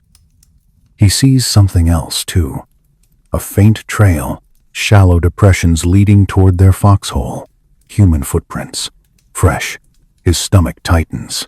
He crouches, touches the edge of a print with his glove. The snow is not fully crusted. This happened during the night. He looks at Louis. Louis follows his gaze and goes still. "Patrol?" Daniel whispers. Louis shakes his head slowly. Could be ours. Could be theirs. They do not speak after that. Words feel too loud. They scan the tree line. Nothing moves, but the footprints are a message. The enemy is close enough to walk near their hole while they slept in fragments. Daniel feels a strange mix of fear and awe. Fear, because the line is thin. Awe, because of the quiet discipline it takes to move in snow without being heard. He imagines men in white camouflage slipping between trees, rifles held close, breath controlled, eyes searching. He imagines the same fear in them, the same cold. Winter does not choose sides. The day becomes tense. They receive orders, remain alert, expect probes, no fires, no unnecessary movement. Daniel and Louis reinforce the foxhole again, not because it will stop bullets, but because it stops wind. and wind is as lethal as shrapnel at the wrong time. They spend hours in that small space, listening, watching, performing the slow maintenance that keeps them alive. Daniel notices, as the day drags, that his sense of time is broken. Minutes feel long, hours blur.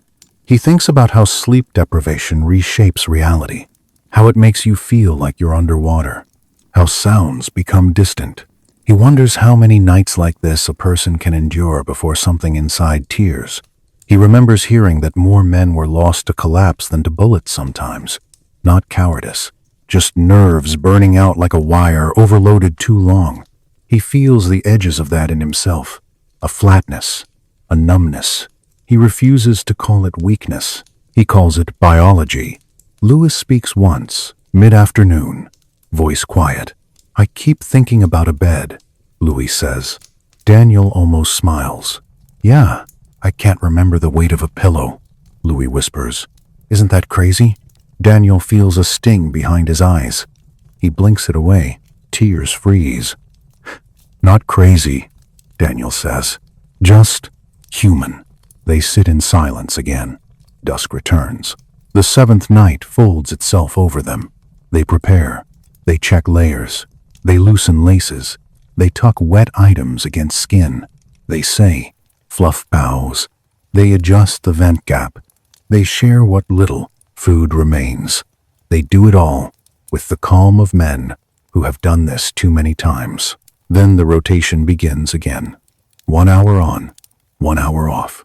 Outside, somewhere in the dark, someone else is doing the same. Another foxhole. Another pair of men. Another breath clouding in cold air. Another fragile agreement. "I will keep you awake. You will keep me alive." And the winter listens, patient and indifferent, waiting for the moment someone forgets. The 8th night begins before anyone says it does. It begins in the shoulders, in that subtle sag that happens when the body realizes there will be no real rest again. It begins in the way the fingers hesitate before tightening a strap, as if asking, quietly, "Why are we still doing this?" Daniel feels it, while the light is still present, that dull pressure behind the eyes, the sensation of a thin film over his thoughts. He can speak, he can move, he can follow orders, but everything is delayed by a heartbeat, by half a second, by the slow syrup of exhaustion. They're told there will be a relief patrol near dawn. Not an escape, just a shift. A few men pulled back, a few pushed forward. The line must hold, and winter doesn't care who holds it. As the sun drops, the cold sharpens. The snow glows faintly at dusk, a pale blue that makes the world look unreal. The trees stand like black teeth. The air feels clean in a way that hurts. He thinks, truly, that winter is beautiful and cruel in the same breath. And that combination, it does something to you. It makes you quiet. It makes you smaller. It makes you aware of how thin your skin really is. They prepare again, slower than usual, because fatigue makes clumsiness. Daniel forces himself to check each step like a ritual prayer. Boots, laces, socks, toes, fingers, gloves, scarf, vent gap. He runs his fingertips over his own ears, pinching lightly. Pain is a good sign. Pain means nerves are still alive. Louis checks Daniel's hands the way men do now without embarrassment, holding Daniel's fingers for a moment, looking at their color in the dimness. Still pink, Louis murmurs. Daniel almost laughs at the tenderness in those two words. Still pink, still here. They settle into the foxhole. The roof feels lower tonight. The air feels thicker. The canvas smells faintly of damp and old smoke, and the slow sourness of human breath. The fir boughs beneath them crackle when they shift, a brittle whisper of needles. Daniel tucks a damp sock against his belly and flinches. The cold cloth steals heat immediately. He breathes through it. "Every little thing," he whispers, mostly to himself. Louis answers, "Yeah, outside." The forest becomes a black sea. The rotation begins. 1 hour, then another, then another. At some point, Daniel wakes to Louis shaking him harder than usual. "Dan," Louis whispers urgently. "Listen." Daniel sits up, heart pounding. For a moment he hears only the wind. And then, underneath it, something else. A faint crunch. Not random, rhythmic, controlled. Footsteps in snow. Close. The foxhole becomes a coffin of silence. Louis's eyes are wide. Even in the dark, Daniel can see the whites. They do not move at first. Movement makes sound. Sound makes death. Daniel's hand closes around his rifle, the metal cold through glove. He feels his pulse in his fingertips, absurdly loud. The footsteps come nearer, then pause. Daniel's breath stalls. For a long second, nothing happens. The wind continues. The canvas roof holds. Snow drifts. Then the footsteps move again, angling away, passing their position by what feels like only a few yards. Daniel realizes the enemy is so close he could almost smell them if the wind shifted. The thought is intimate and horrifying. You know that feeling when someone is in the room with you but you can't see them, and your body knows before your mind does? The hair on your arms rises. Every sound becomes sharp. That is what Daniel feels now, multiplied by cold. The footsteps fade, swallowed by trees. Louis exhales slowly, shaky. Daniel does not speak for a while. Words would be too loud, too fragile. When he finally whispers, it is almost a breath. They were looking. Louis nods once. The hour passes. Daniel takes watch outside the hole. The night air hits him like a wall. It is colder now, or perhaps his body is simply less able to resist. The temperature feels like it has teeth. He stands with knees slightly bent to keep blood flowing. He shifts weight, careful not to sweat. He flexes toes inside boots. He checks his hands by tapping fingers against the rifle stock, listening for sound. He asks himself simple questions to stay awake, to keep the mind from slipping into that soft, dangerous apathy. What is your name? Where are you? Are your hands still yours? The hour ends. He returns, and Louis goes out. Daniel tries to sleep. Sleep comes in shards. He dreams of warmth and wakes to cold. He dreams of a stove in a dugout, the kind the Soviets build, a low iron drum with a pipe that breathes smoke. He can almost feel the heat on his face. Then he wakes, and the heat is gone, and the dream feels cruel. Later, deeper in the night, he hears a sound inside the foxhole, a rustle, a tugging. He opens his eyes and sees Louis moving strangely. Louis is pulling at his coat, unbuttoning with clumsy hands. His breathing is fast. His face is flushed. For a second, Daniel thinks Louis is simply adjusting layers. Then Daniel remembers the thing nobody wants to remember. That false heat. That last lie the body tells. "Lou," Daniel whispers. Sharper now. "Stop." Louis doesn't answer. He keeps fumbling at his collar, as if he can't understand his own hands. "It's hot," Louis mutters. "I'm burning." Those words land like a stone. Daniel forces himself to stay calm. Panic would make his fingers useless. He grips Louis's wrist, firm, and pulls the coat closed again, pressing the buttons back into place with stiff hands. "It's not hot," Daniel says, voice low, steady. "It's the cold lying to you." Louis blinks slowly. His eyes don't focus right away. Daniel presses his body against Louis, shoulder to shoulder, chest to back, making contact. He begins rubbing Louis's upper arms through the fabric. Hard, fast, generating friction. He whispers, "Stay with me. Just stay with me." Louis makes a weak sound, half a laugh, half a groan. "Look at me," Daniel whispers. Louis's gaze drifts. Daniel shakes him gently, then harder. "Lou, say my name." Louis's lips move. "Dan." There, a thread. Daniel pulls on it. "That's it," Daniel says. "You're here." He forces Louis to sit up, Sitting up is work. Work makes heat. Louis sways.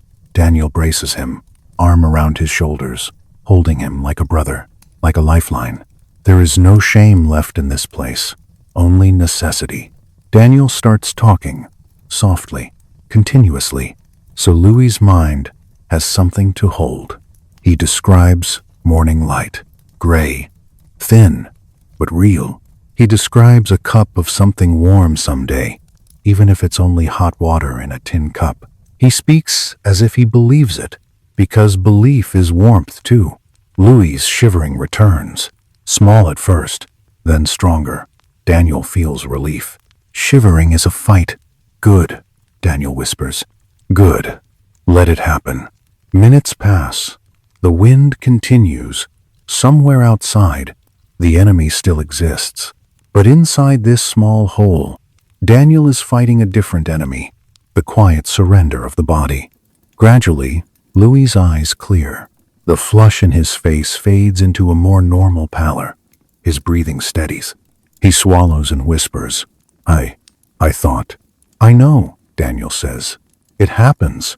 Louis stares at his own hands, as if seeing them for the first time. I was taking it off. Daniel nods once. Yeah.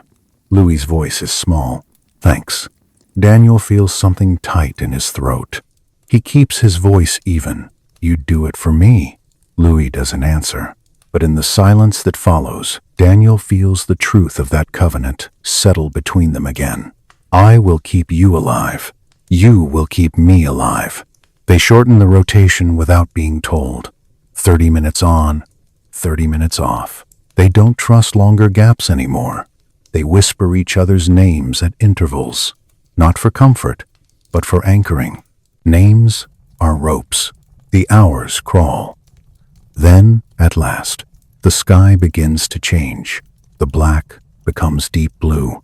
The deep blue becomes gray. The wind softens slightly, as if it too is tired. Relief patrol arrives near dawn, shadows moving between trees, with the quiet discipline of men who have learned the same lessons. A hand signal, a whisper, a quick exchange of information. Daniel and Louis are pulled back for a few hours. Not home, not safety, just a dugout farther from the forward line where there is, they say, a stove. A stove. The word feels unreal. They follow the patrol in single file, placing feet carefully in existing footprints. Daniel's pack feels heavier than it should. Fatigue turns every pound into stone. He notices small things anyway. The way frost hangs under branches, the way his breath rises and vanishes, the way the world stays hushed as if the snow is absorbing everything, even fear. They reach the dugout. It is a low mound of earth and logs, a dark mouth in the snow. The entrance angles down, trapping cold in the trench, while warmer air lingers deeper inside. They duck in. The air is warmer by degrees, not comfort, but enough that Daniel's skin reacts. The warmth stings. It makes his fingers ache as blood returns. The stove sits in the center, a crude metal drum with a pipe venting smoke through a hole in the roof. The smell of wood smoke is immediate, thick and comforting. Daniel closes his eyes for a moment and lets that smell fill him. He hears quiet voices. He hears someone coughing. He hears the soft clink of a tin cup. A man hands Daniel something warm to drink. Not coffee, maybe, but hot water with a faint taste of something. Daniel drinks anyway. The heat spreads down his throat into his chest like a slow sunrise.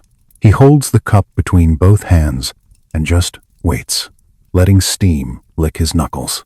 The steam smells like metal and wood, and whatever the cook scraped from the bottom of a pot, it is not pleasant, exactly. It is simply alive. Around him the dugout breathes. Logs overhead creak faintly as the heat expands them. Somewhere a drip taps into a tin pan. Slow, patient. The floor is packed earth, dry enough to smell like dust when boots scuff it. Daniel's first impulse is to shove his hands toward the stove, to grab warmth greedily. He resists that. Veterans have taught him this too. Don't shock the body. Come back slowly. So he warms in small steps. He loosens his scarf. He unbuttons his jacket one notch. He listens to his own breathing, checking it for steadiness. His hands begin to throb. Pins and needles, a burning that feels like pain. He welcomes it. Pain means sensation is returning. Louis's face tightens as the same thing happens to him. He presses his palms against his thighs and exhales through his teeth. Feels like fire, Louis whispers. Yeah, Daniel says. Means it's working. Then Daniel thinks about feet. Always feet. He unlaces his boots carefully and slides them off. The air on his socks is cool, but not biting like outside. He peels the socks down and checks his toes, bending them gently. They are pale at the tips, not waxy, not dead-looking, just pale. He rubs them with his hands until color returns, until sensation flickers like a small light. He keeps it gentle. Tissue that has been cold too long is fragile. Treat it like glass. Louis does the same beside him, silent, focused, a man tending his own survival with the seriousness of prayer. Someone feeds wood into the drum, and the flame answers with a low roar. Socks steam near the heat. Boots are turned and turned again so leather dries without scorching. No one owns the best spot. The dugout has its own rules, older than rank. Share the warmth, share the air, keep each other awake if someone's eyes start drifting too far away. Daniel feels that truth settle in him, heavy and calm. Survival is unglamorous and repetitive and stubborn, and it is shared. He can feel the warmth creeping outward from his core, not fast, not dramatic, but steady.